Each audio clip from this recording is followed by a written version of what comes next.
Hello. Set 21 का paper 21 के explanation को हम लोग देखते हैं। पेपर इस बार बहुत ज़्यादा मुश्किल नहीं था और मैंने अभी पेपर के लेवल को थोड़ा पीटी को पॉइंट ऑफ व्यू में रखते हुए मैंने पेपर को पीटी के पॉइंट ऑफ व्यू से कर दिया है। आपके पास क्वेश्चंस मिलेंगे नॉर्मल और आपका परफॉर्मेंस आप जज करो कैसा है। आप में से बहुत सारे लोग टफ वाले में भी अच्छा परफॉर्म कर रहे थे, तो आई होप कि आपका यहां तो परफॉर्मेंस बहुत अच्छा होना चाहिए। पहले आप आंसर्स मैच कर लो, मन करे तो वीडियो को पॉज कर लेना, देख लो।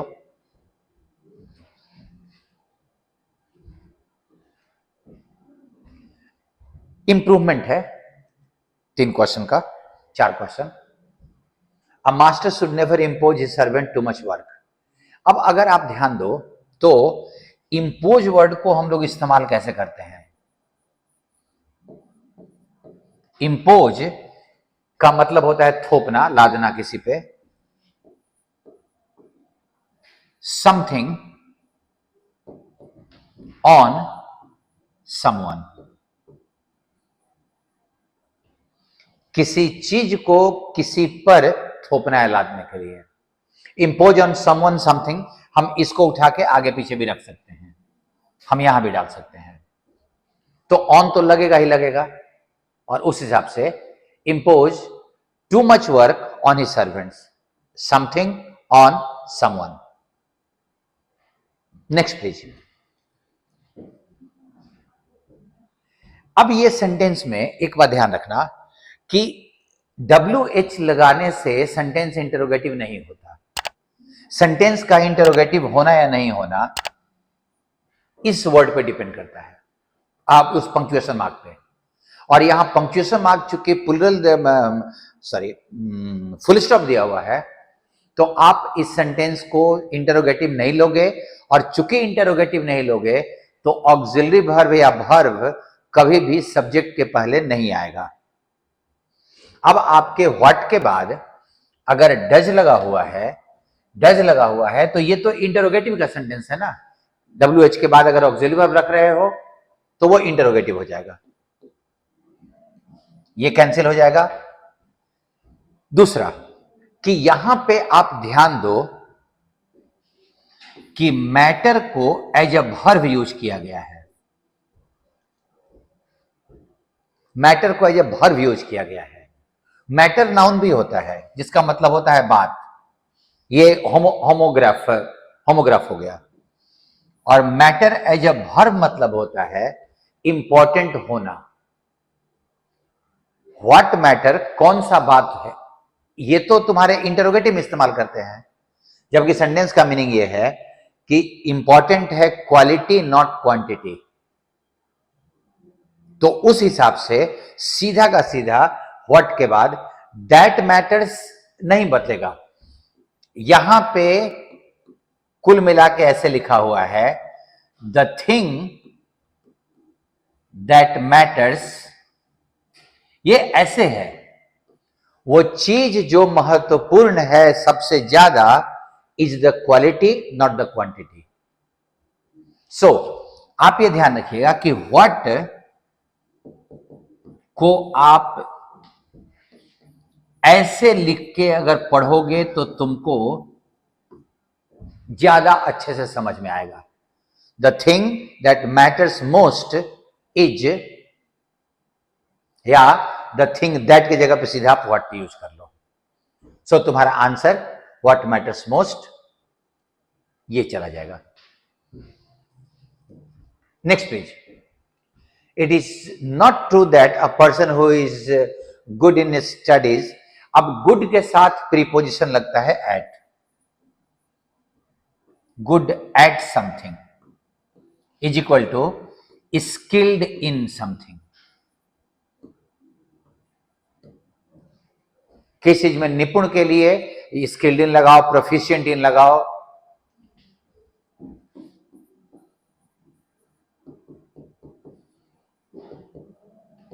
या ऐसे और भी वर्ड्स हैं गुड के साथ एट, यहां पे इंटू, एट सिर्फ एक ही जगह लगा हुआ है। ठीक है। Next, donation received by the trust will be proper accounted for. आप ध्यान देना कि अकाउंट अगेन होमोग्राफ है और अकाउंट एज ए नाउन खाता बही होता है, account as a verb analyse भी होता है, एज ए वर्ब। अब अगर आपके पास यहां ऑक्सिलरी वर्ब, यहां प्रिंसिपल वर्ब दिया हुआ है और अकाउंट एज ए वर्ब के साथ हमेशा फॉर लगता है, अकाउंट एज ए वर्ब हमेशा फॉर लेता है। तो अगर वहां पे वर्ब दिया हुआ है, इधर प्रिंसिपल वर्ब, यहां पे ऑक्सिलरी वर्ब, तो बीच में तो एडवर्ब चाहिए, तो विल बी प्रॉपरली तो होगा ही होगा। तो जहां जहां प्रॉपर लिखा हुआ है उसको काट दीजिए। अब यहां पे प्रॉपर है तो आपका ई नंबर भी कट गया। Will be properly accounted for, और यहां पे वर्ब को उसने सीधा नाउन के फॉर्म में डाल दिया या V1 के फॉर्म में डाल दिया। सो ये गलती हो जाएगा, क्योंकि वर्ब का पैसिव बनना जरूरी है। विल बी अकाउंटेड क्योंकि सब्जेक्ट है डोनेशंस, डोनेशंस को प्रॉपरली अकाउंट मतलब उसका खाता बही सही रखा जाएगा एज ए वर्ब। अब आपके पास कॉमन एरर, एक नॉर्मल रूल होता है कि तुम्हारे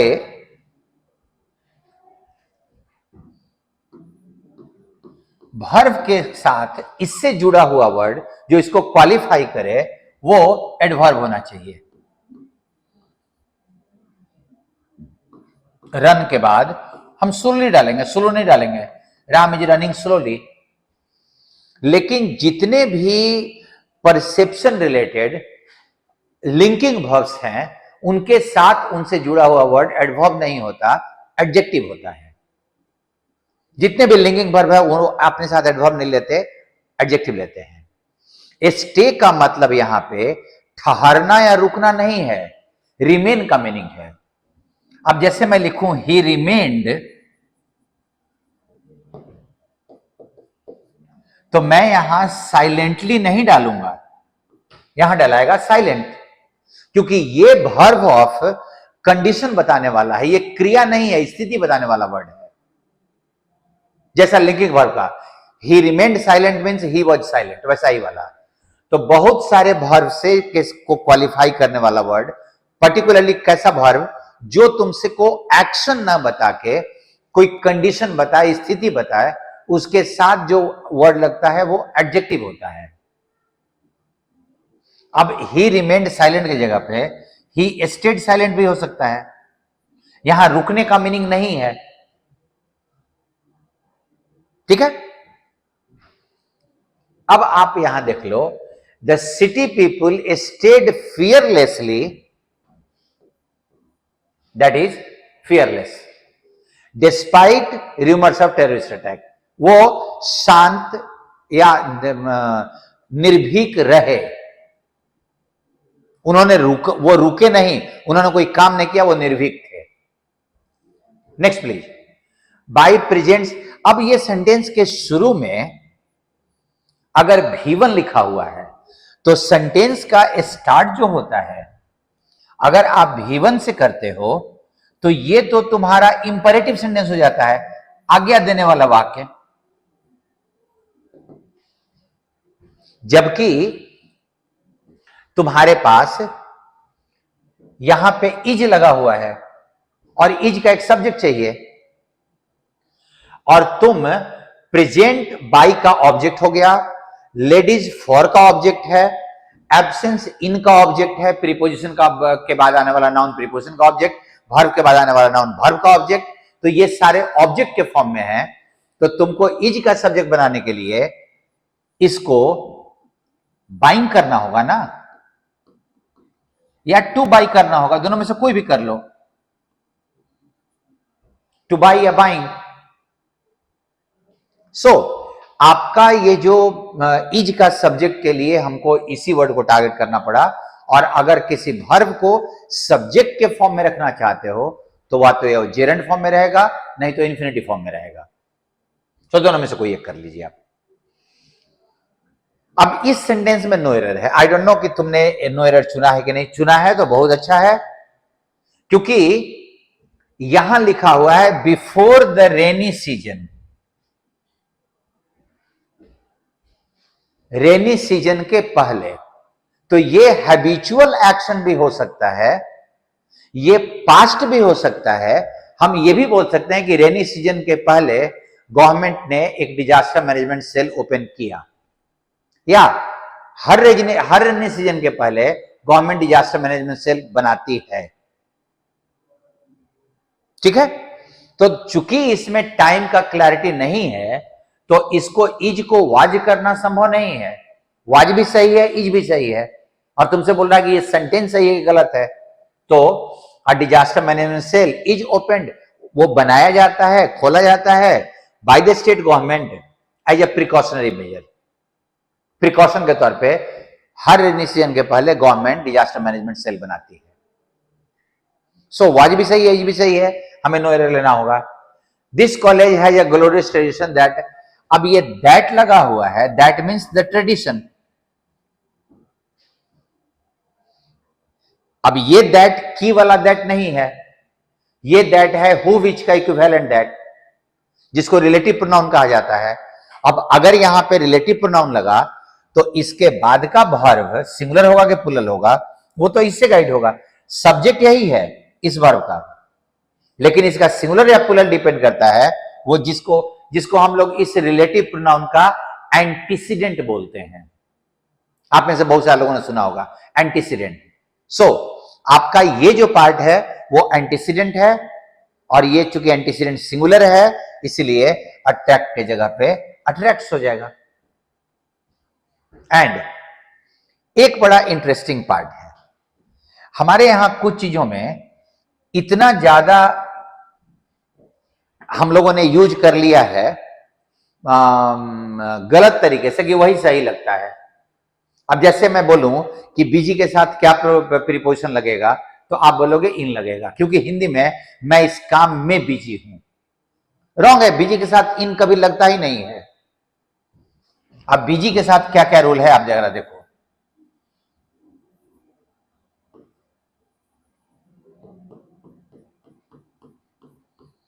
बीजी के साथ I am busy with him,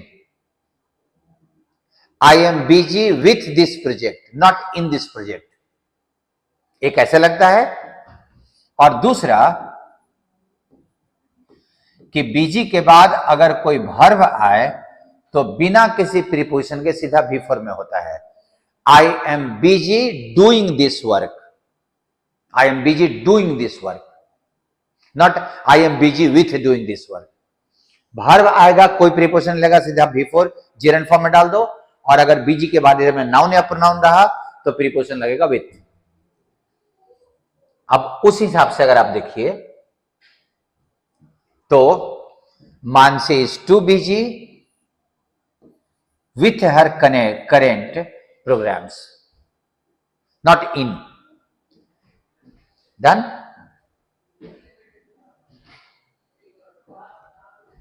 अब तुम्हारे पास यहां स्टार्टर, चूंकि बैंकिंग है तो कुछ तो क्वेश्चन टिपिकल बैंकिंग वाले तो आएंगे ही आएंगे। स्टार्टर में शायद मैंने आपको कहा था कि यहां से शुरू करना है, आगे में तुमको जो रखना है रखो, बस ये दोनों सेंटेंस को अटैच करके मीनिंग निकाल लेना।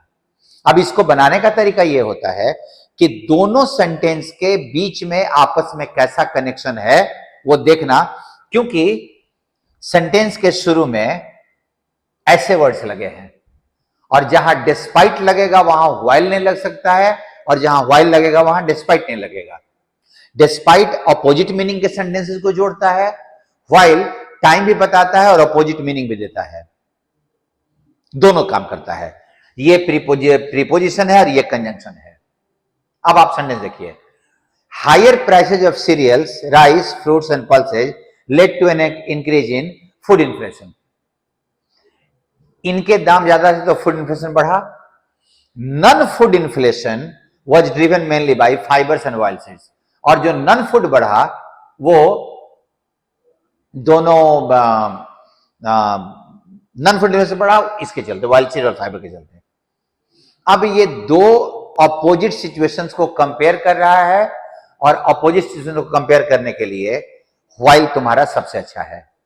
While Ram is playing, Shyam is relaxing और वेस्टिंग हिज टाइम।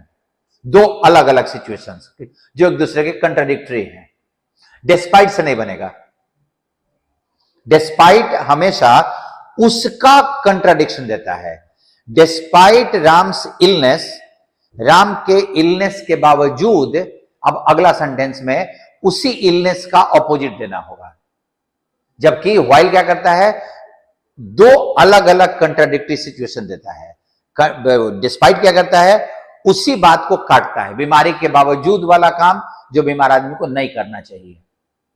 तो हम पहले वाले से लिख सकते हैं, while food prices of cereals were driven by higher prices of food prices of cereals, rice, fruits and pulses drove और led to an increase in food inflation. इनके चलते, हायर प्राइसेज ऑफ सीरियल्स के चलते food inflation बढ़ा, comma non food inflation was driven by this. 1 number जाएगा। और यहां पे देखो ऑलवेज लगा हुआ है, ऑलवेज लगाने के बाद तो वैसे भी कैंसिल हो गया। सो ओनली ए होगा और आंसर इज डी। ठीक है, दूसरा देखो, The entrepreneurship ethos in India has come a long way and has made rapid strides in recent years. ये जो बिजनेस करने का जो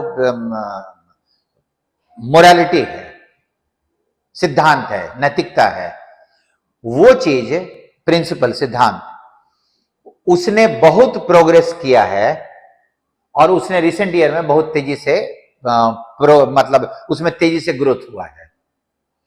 It now ranks in the top 5 startup communities in the world. India आज top 5 startup community of the world में आता है। ये एक कारण है जिसका परिणाम ये रहा है।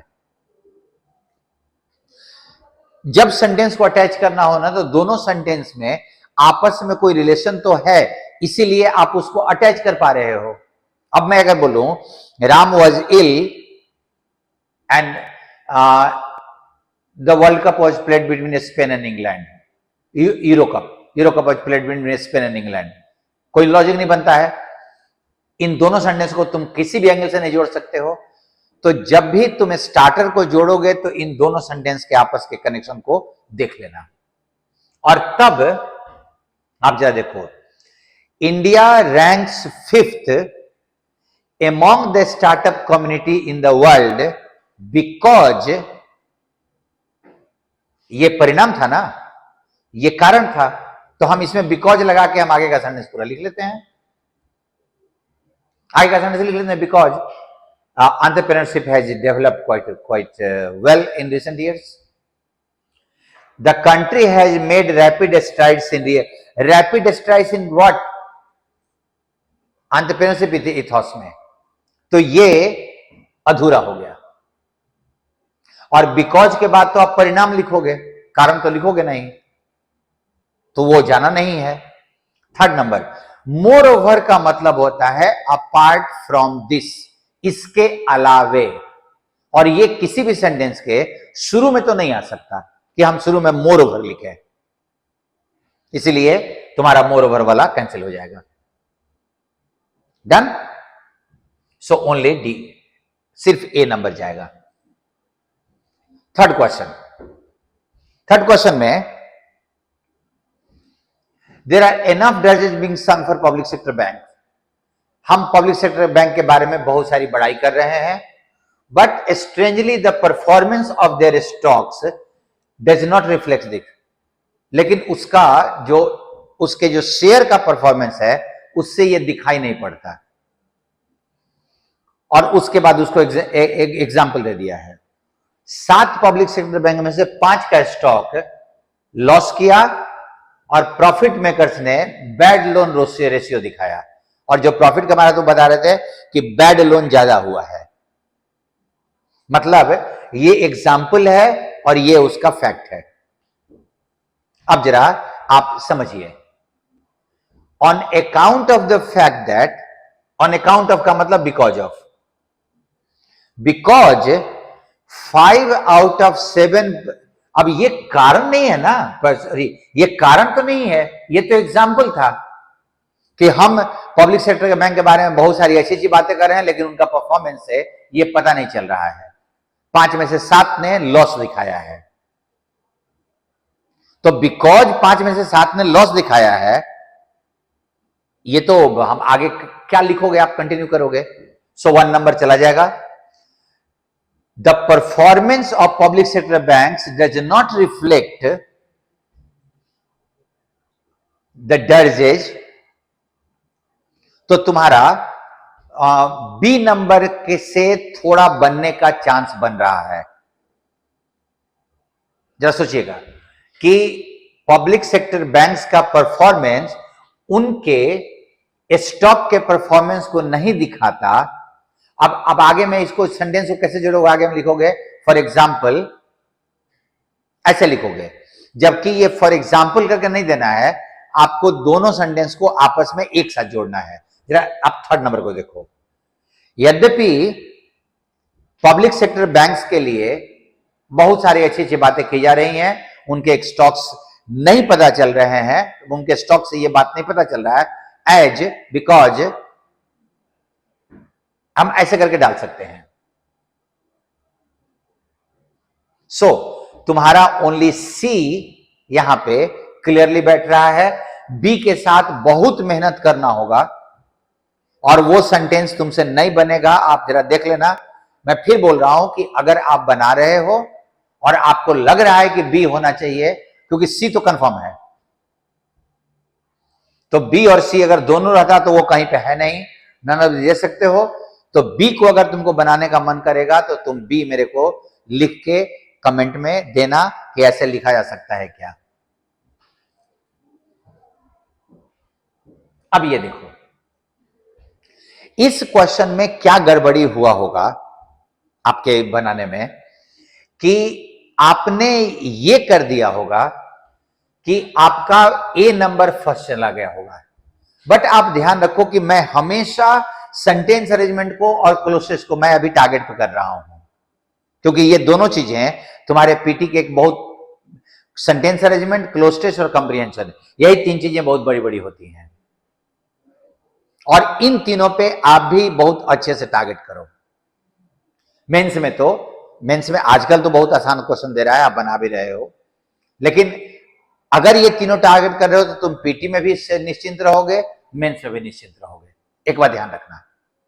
अब जरा ध्यान दो, if China is the world's factory, India has become the world's outsourcing centre.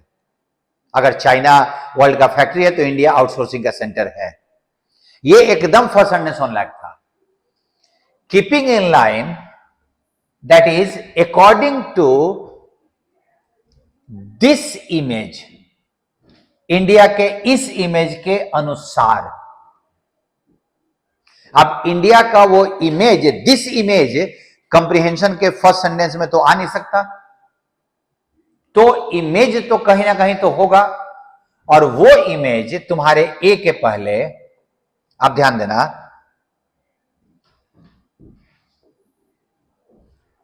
India एक इकोनॉमिक सुपरस्टार हो गया है, तो तुम्हारा एफ पहले, उसके बाद आएगा ए। उसी इकोनॉमिक रॉकस्टार के जगह के लिए दिस इमेज उसने लगाया था। अब चूंकि सॉफ्टवेयर की बात कर रहा है, आउटसोर्सिंग सेंटर मतलब सॉफ्टवेयर इंडस्ट्री, तो ई तो उसके साथ आएगा ही आएगा, ई आएगा ही। अब आपके डी में लिखा हुआ है दिस ट्रांसफॉर्मेशन, तो ये ट्रांसफॉर्मेशन तो तुम्हारा साथ में है यहां पे, तो तुम्हारा सी और डी तो यहां पे साथ में बैठेगा ही बैठेगा। अब बाकी बचा एक सेंटेंस, बट से शुरू किया है, लेकिन इंडिया का फ्यूचर इस पे डिपेंड करेगा। अब वो जगह या तो यहां है और नहीं तो यहां है, या तो बी यहां है नहीं तो बी यहां है, क्योंकि ये फर्स्ट का पार्ट था सॉफ्टवेयर और दिस इमेज को देखते हुए, ये दिस ट्रांसफॉर्मेशन को देखते हुए। अब बी को देखो तो बट ये बता रहा है कि इंडिया एक सॉफ्टवेयर में जायंट बन गया है, सुपर पावर बन गया है, लेकिन इंडिया का फ्यूचर इस बात पे डिपेंड करेगा। तो बट का लॉजिक यहां पे आ रहा है, क्योंकि बट जब लगेगा तो वो अपने पीछे वाले थॉट को से अपोजिट थॉट देगा, कुछ अलग देगा थॉट। और इंडिया ये पावर बन रहा है, लेकिन उसका फ्यूचर डिपेंड करता है इस पे, क्योंकि वो क्रिएटिव इकोनॉमी में कैसे पार्टिसिपेट कर रहा है। सो तुम्हारा बट यहां से हटेगा, बट यहां जाएगा, और ये तुम्हारा फाइनल अरेंजमेंट है। इतने चीजों को देखते हुए आप ये ध्यान दो कि जब मैंने जितने वर्ड्स को अंडरलाइन किया, मैं उसी को टारगेट करके मैंने अरेंजमेंट बनाया है। तुम हमेशा ध्यान रखना कि कभी भी सेंटेंस अरेंजमेंट पूरे सेंटेंस के मीनिंग पे नहीं बनता। उसमें कुछ ऐसे क्लू वर्ड्स होते हैं जिनसे आप सेंटेंस को अरेंज कर सकते हो, और वो क्लू वर्ड का आपको मिलना, प्लस उसको आप सोच पाओ कि उससे कैसे हम अरेंजमेंट करेंगे, यही आपके सेंटेंस अरेंजमेंट का इंपॉर्टेंट प्रेशर है। इसी को आपको हैंडल करना है। प्रैक्टिस से कभी नहीं आएगा, वो क्लू वर्ड नहीं दिखेगा। क्लू वर्ड सोचने के लिए अगर आप पढ़ोगे तो वो दिखना शुरू होगा।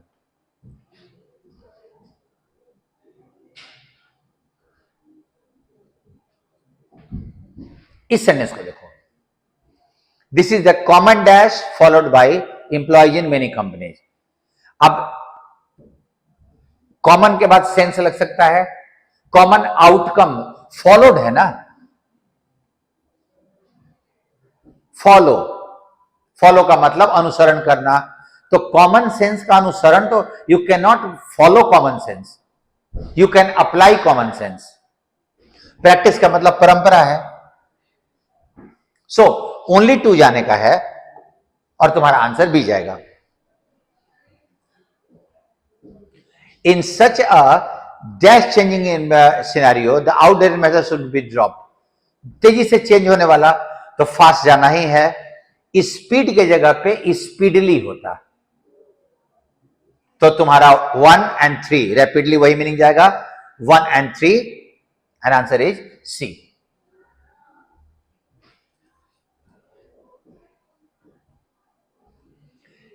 He was the first to dash, वो पहला था इस मेथड को करने वाला।